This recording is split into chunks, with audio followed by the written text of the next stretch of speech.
14 barricades. That's what Cody Rains found stacked beside an overpass on a Tuesday morning in October.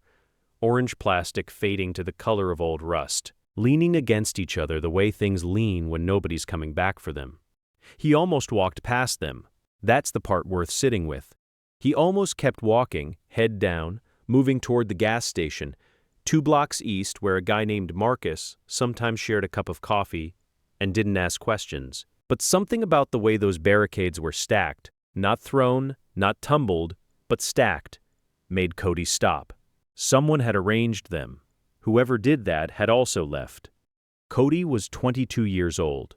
He'd been sleeping under the Center Street Bridge in Stockton for 11 weeks, not the part of the bridge where most people congregate, closer to the water, where the noise of the delta wind off the San Joaquin moves through at night, and the ground is flat and dry most of the year. He knew that spot the way you only know a place when you've had to learn it the hard way, which corner catches the cold, which hour the sound changes, how far from the water you need to be when rain comes fast.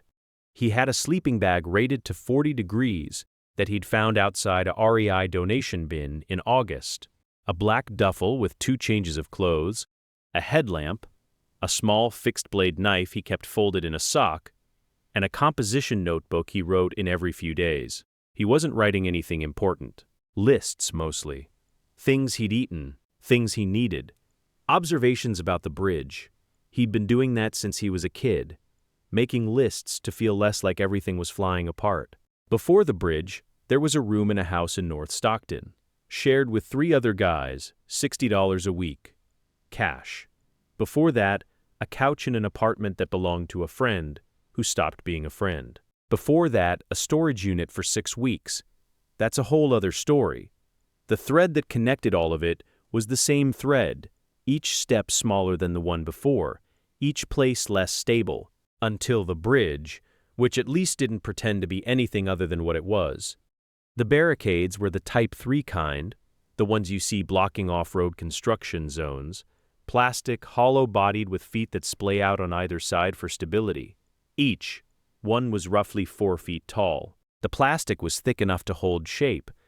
The feet, when you laid them flat, created a lip that could interlock with another barricade's feet if you positioned them right.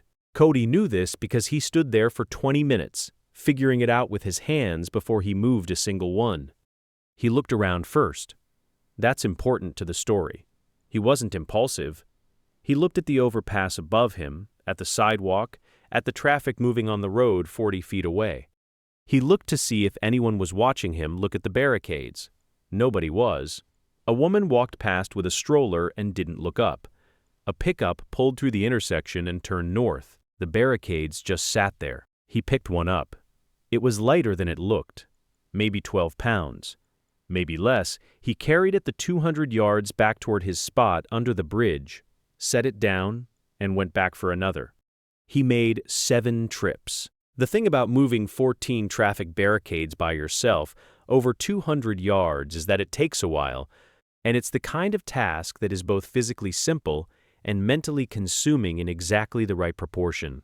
You're not thinking about anything else. You're just moving the next one. Cody later said, this was 6 months after, when someone with a camera finally spent time with him, that those 7 trips back and forth were some of the clearest-headed time he'd had in a year. Something about the weight and the repetition, something about having a reason to move from point A to point B 14 times. By the time he had all 14 stacked near the bridge's east support column, it was late morning. He stood back and looked at them. They were bright orange, in the way only cheap plastic can be, a color that announces itself. Under the bridge, in the mix of shadow and river light, they looked almost ridiculous.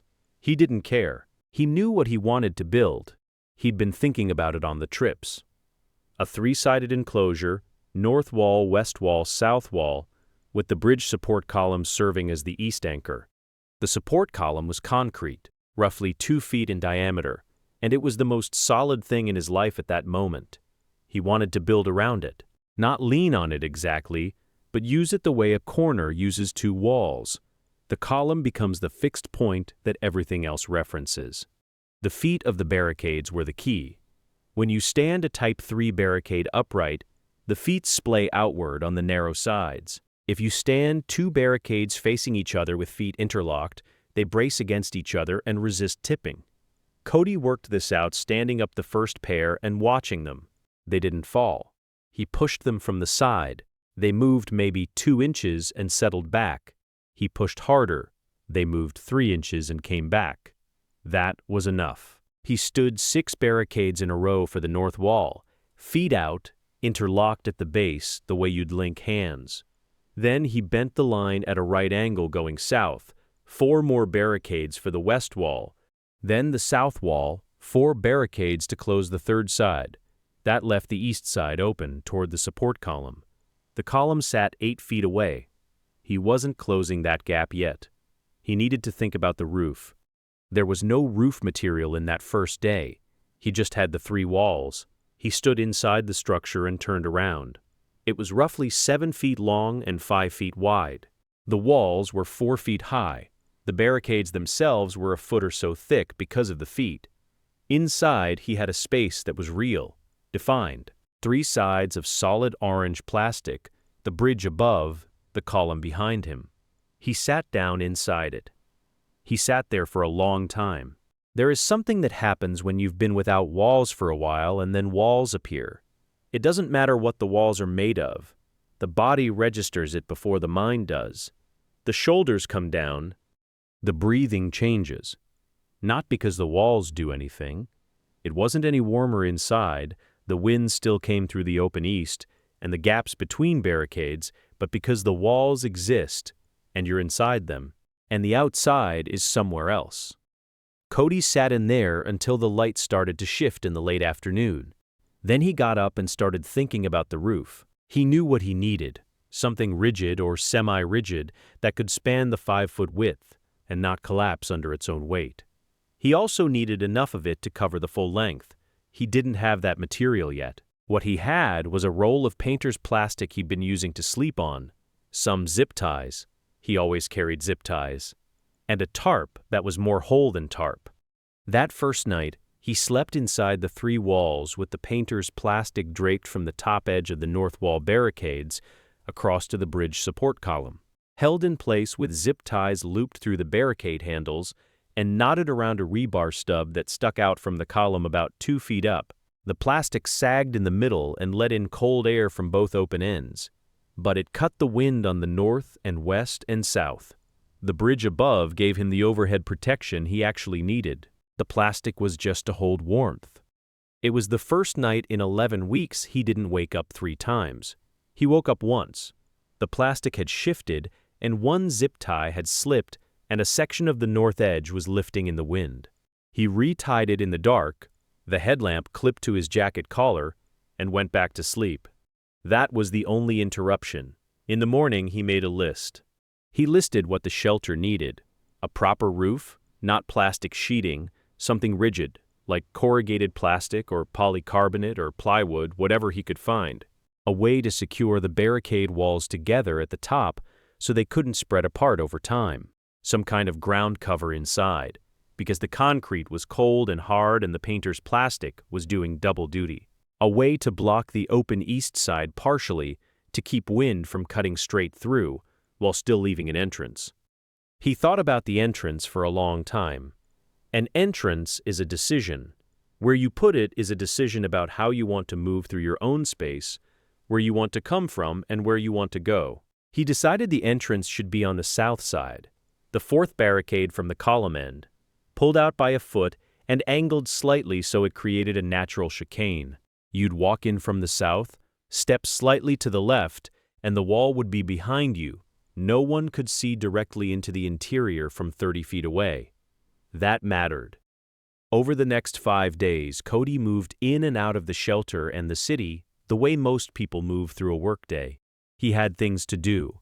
He had an actual routine that shaped itself around the building. He found plywood on day 2. This part isn't luck. It's knowing where to look. And knowing where to look is something you learn by losing enough sleep wondering about it. There was a construction site 7 blocks north on Wilson Way, and outside the fence there were 2 half sheets of 3/4-inch plywood leaning against a dumpster, edged down with a spray-painted X on each one. The X meant they were scrap. He knew what the X meant. He'd seen it before. He went back with the duffel that afternoon and the plywood was still there. And he walked it back in. 2 trips, each half sheet balanced on one shoulder, the way he'd watched guys carry drywall at a job site he'd worked briefly at 19. It felt good to remember how to carry something heavy properly. That knowledge had just been sitting in him, waiting. He zip-tied 2 lengths of plastic pipe, found those behind a plumber's van that had been parked on the same block for 4 days, pipe section rolled up in a plastic sleeve with the end cut off, clearly abandoned, across the top of the north wall barricades as a ridge support. Then he laid the plywood across from the ridge support to the south wall. Overlapping the edge by 2 inches, he drilled 2 holes in the plywood with a masonry bit he borrowed from Marcus, who turned out to have a small collection of hand tools he kept in a milk crate, who also worked sometimes at a scrapyard on El Dorado, and had more practical knowledge about fastening things together than most people who've never had to think about it. Cody ran zip ties through the holes and around the barricade handles below. The plywood didn't move. That was the roof. From outside, the shelter looked like a construction site that had partially packed itself up and reassembled somewhere unauthorized. The orange barricades were still orange. The plywood was the gray of weathered wood. The plastic pipe ridge was white. It had the visual quality of something that had been built by someone who knew what they were doing, but didn't have all the materials they'd wanted, which is exactly what it was. From inside, it looked different. Inside, it was quiet in a way that places with solid walls tend to be quiet. Not silent. The bridge wasn't silent. The water wasn't silent. The traffic wasn't silent. But the sound had a shape. It came from defined directions. The bridge overhead gave the whole space a low, even rumble when trucks passed, a sound that Cody found, over time, easier to sleep through than irregular sounds. Predictable noise is different from unpredictable noise. Predictable noise becomes background. He added the ground cover on day 4. Marcus helped with this part. Marcus was 44, had been under the bridge longer than anyone else in that stretch, and had opinions about waterproofing that he shared without being asked, and that turned out to be correct. The thing Marcus said was, "It's not the cold that gets you, it's the damp that carries the cold.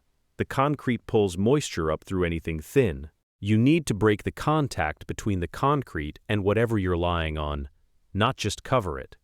Cody didn't have pallets, which would have been ideal.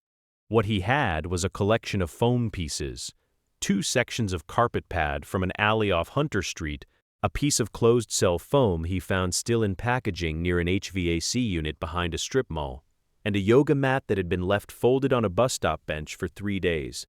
He layered these on the ground inside the shelter, foam first, carpet pad on top, yoga mat in the center where he slept. The total depth of material under him was about 2 inches. Marcus tested it with his foot and said nothing, which was what Marcus did when he approved of something.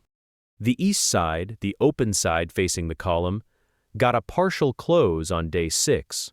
Cody found a length of canvas. It had been a moving blanket once, the quilted kind, now stained and torn at one end, but otherwise intact, and stretched it from the south barricade of the east opening around to the column, creating a right-angle baffle. He attached it to the barricade handle with zip ties and to the rebar stub on the column with wire he'd stripped from a section of electrical conduit.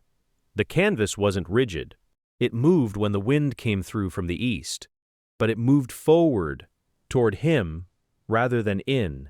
It created a billowing effect that redirected the wind-up and over rather than into his face.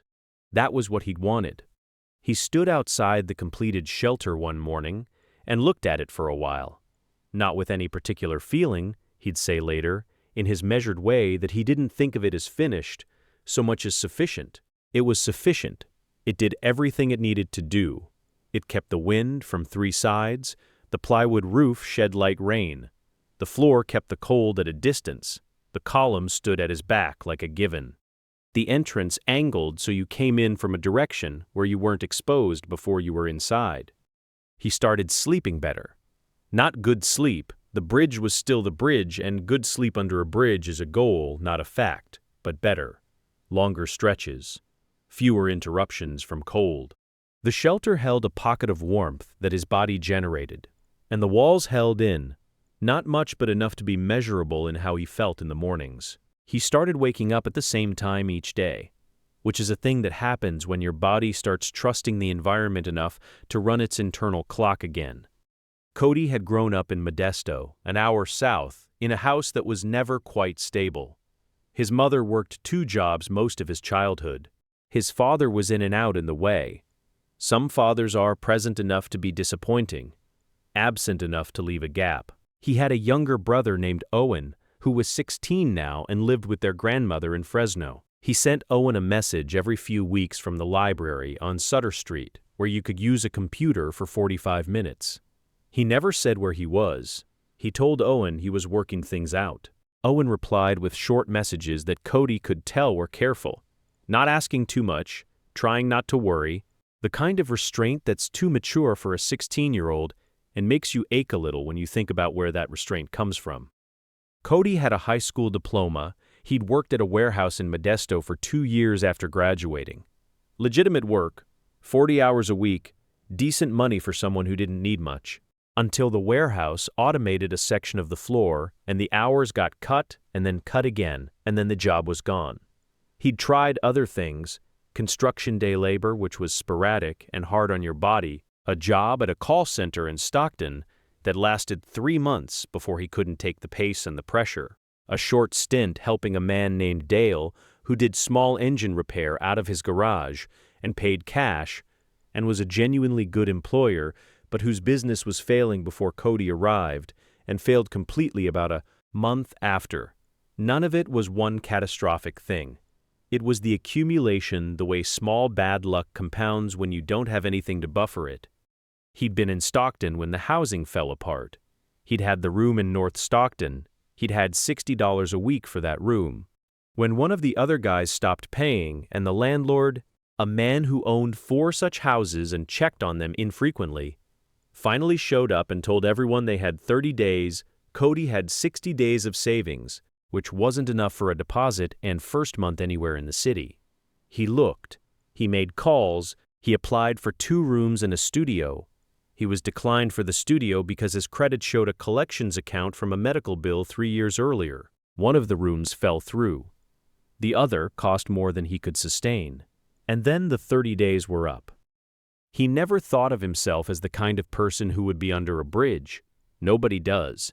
That's not how it happens. You don't arrive at the bridge because you imagined yourself there. You arrive because the last option closed and you still needed somewhere to be at night. The bridge is not a destination. It's where you end up when the destinations ran out. The shelter changed something. Not everything. The bridge was still the bridge. The cold was still the cold. The city still moved above and around him the way cities move, mostly without knowing or caring that he was there. But the shelter changed something specific. It changed the ratio between what he could control and what he couldn't. When you're sleeping in the open, the ratio is bad. The weather decides everything. Other people decide things by their proximity, by whether they're having a bad night, by where they choose to be. Noise decides your sleep. Cold decides your mood. You're in pure reaction. The shelter moved the line. The weather still had access but less of it. He could regulate his temperature better, which meant he could think better, which meant the decisions he made during the day had more behind them. The chain is that direct. Cold people make worse decisions, not because cold makes you stupid, but because cold occupies the part of your attention that decisions run on. He started going to the library more consistently. He'd been going, but inconsistently, on the days when he had the mental bandwidth to walk that far and sit in a chair for 45 minutes without feeling like he needed to be monitoring something. After the shelter, he started going almost every day. He used the computer. He made calls. He applied for a program called San Joaquin Fresh Start that did transitional housing assessments. He'd known about the program for 2 months, but hadn't been in a position to start the process, which required 3 in-person appointments on specific days at specific times. And keeping those commitments requires a level of stability he hadn't had. He kept all 3 appointments. The first one was with a woman named Diana, who asked him a long list of questions in a conference room that smelled like carpet cleaner and had a laminated poster on the wall about communication skills. The questions were the kind that are designed to assess where you are on a severity spectrum. And Cody answered them plainly and watched Diana write things down. She told him his case was going into the moderate priority queue and that he should expect contact within 6 to 12 weeks. He went back to the shelter and made a list of what that meant. 6 to 12 weeks was a long time. It was also a time which was different from no time. There was a window. The window had edges. He wrote the date range in his composition notebook and circled it. He started doing small jobs, not through any agency, through word of mouth, which in the bridge community is the only kind of mouth that matters. Marcus knew a man who ran a small salvage operation and needed someone who could sort metal by type, work that paid $12 an hour in cash and required showing up at 6 in the morning. Cody showed up at 6 in the morning for 2 weeks until the work dried up. He knew another man, younger, named Theo, who sold reclaimed electronics at the Sunday swap meet on Hammer Lane and sometimes needed help setting up the table and carrying stock. That was $20 for 4 hours on Sundays, and it was reliable, and Theo didn't talk much, which suited Cody. He saved what he earned. He had a small fireproof lockbox, the kind you buy at an office supply store, that he kept inside the shelter zip-tied to the base of the support column. His money went in there. He wasn't earning enough to save toward an apartment. You'd need first, last, and deposit, which in Stockton runs somewhere between $2,400 and $3,000 for a single room in a shared house, and his rate of savings was about $40 a week on a good week. But he was earning enough to not spend what he had, which was a different kind of stability. He improved the shelter in stages. He found a section of corrugated polycarbonate sheet, the translucent kind they use for patio covers, leaning against a fence at a house that had a renovation crew working on it. He watched the fence for 2 days.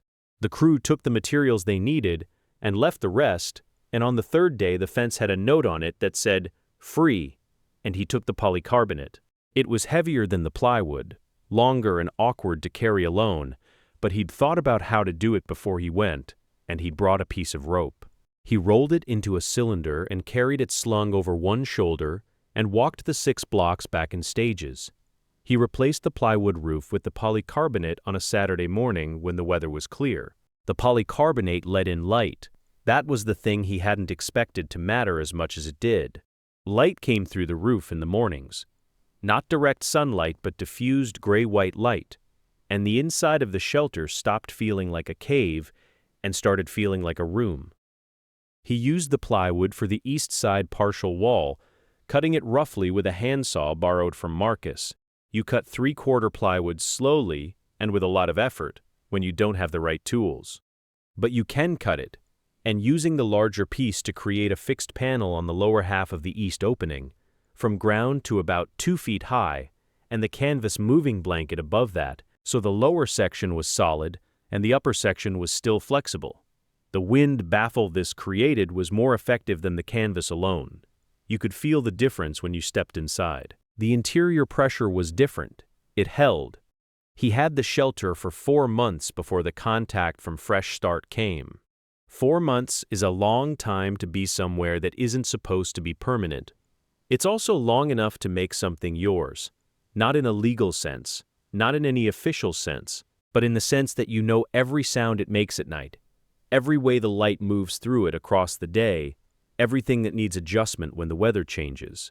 Cody knew that the west wall's second barricade from the north tended to migrate 6 inches east after heavy rain because of how the ground softened and let the foot sink slightly. He knew to push it back on the morning after rain. He knew that the corrugated polycarbonate picked up a high-frequency resonance during certain kinds of wind that was distinct from the truck rumble, a lighter sound almost like a card in bicycle spokes. He didn't find that sound unpleasant. He knew other people who were under the bridge, obviously. Not everyone, but a group. Marcus was the one he talked to most. There was a woman named Sherry who was 51 and had been there longer than Marcus, and who kept to herself but had once given Cody a pair of wool socks when she saw he was limping from a blister, handed them to him without comment, walked away. There was a younger guy named Jason who came and went and was always either very talkative or not talking at all, and who had problems that went beyond housing.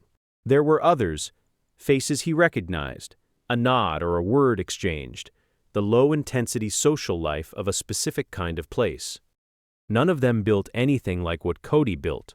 Some people had tents, some had arrangements of cardboard, some had tarps. The barricade structure was distinct. People noticed it. Marcus had opinions about the polycarbonate roof that he expressed by saying it was excessive, which was Marcus's way of approving of things he wished he'd done himself. Sherry walked past it once and looked at it for a few seconds and kept walking. A man with a camera did find him eventually. This part is in the public record, or as much as anything under a bridge, makes it into the public record. The man worked for a local news affiliate and was doing a segment on unsheltered residents of Stockton, and he'd gotten pointed toward the Center Street Bridge. He saw the structure from 50 feet away and walked toward it slowly, the way you approach something you're not sure about, and found Cody sitting outside in the morning, writing in his notebook. The man asked if he could film the shelter. Cody said yes. He said yes because he didn't feel he had a reason not to, and because he'd been thinking for a while that the shelter was something that worked, and that things that work should be seen. The footage ended up being brief in the final segment, 30 seconds, maybe 40, but the man filmed for an hour, and somewhere in that hour, Cody explained how each piece of the structure worked, calm and specific, the way you explain something when you've had 4 months to understand it completely. He explained the interlocking feet, he explained the plywood and then the polycarbonate, he explained the ground layering, he explained the east side baffle and why the entrance was angled the way it was. The camera was on him the whole time, and Cody barely noticed it.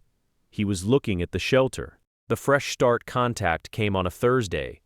A voicemail from Diana's office, a specific number to call, a specific window of time.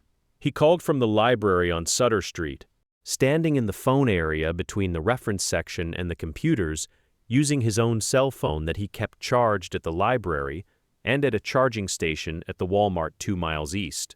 The call was 15 minutes long. At the end of it, there was an address, a date, a time, and a unit number.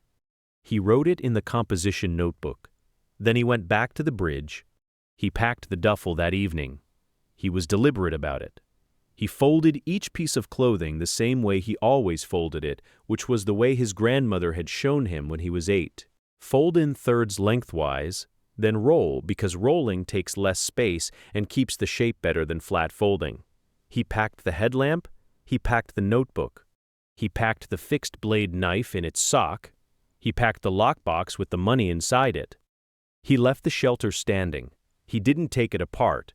He left the barricades where they were, interlocked and standing, the polycarbonate roof zip-tied into place, the plywood east wall, the canvas upper baffle, the foam and carpet pad and yoga mat layered on the ground. He left it because dismantling it would have taken time and effort, and also because it was solid and it worked and there was no reason to stop it from working just because he was leaving. Someone else might sleep inside it that night. Someone might use it for a week or a month. The barricades would stand until a city crew came through, or until the weight of time moved them, or until someone who needed it more than Cody needed it decided to take it apart, or improve it or repurpose it completely. He walked out from under the bridge at 8 in the morning. The San Joaquin light in October comes low and orange, the way Delta light does when it's coming off the water. He walked north on Center Street, with the duffel over one shoulder, heading toward the bus stop on Charter Way that would take him across town to the address he'd written in the notebook. He didn't look back at the bridge, exactly. He looked at the river, which you can see from certain points on Center Street as it curves, the water brown and wide and moving in that unhurried way that rivers move when they've been running the same channel long enough to not be impressed by anything. The total cost of what he'd built, $0. The 14 barricades, the plywood, the polycarbonate sheet, the plastic pipe, the canvas moving blanket, the foam pieces, the yoga mat, the zip ties he'd had for months before this started, Nothing purchased for the shelter specifically. Everything sourced, found, borrowed, recovered.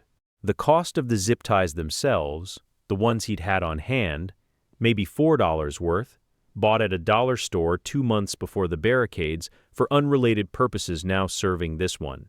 He'd spent 4 months in a structure that cost nothing and held. That's the whole number.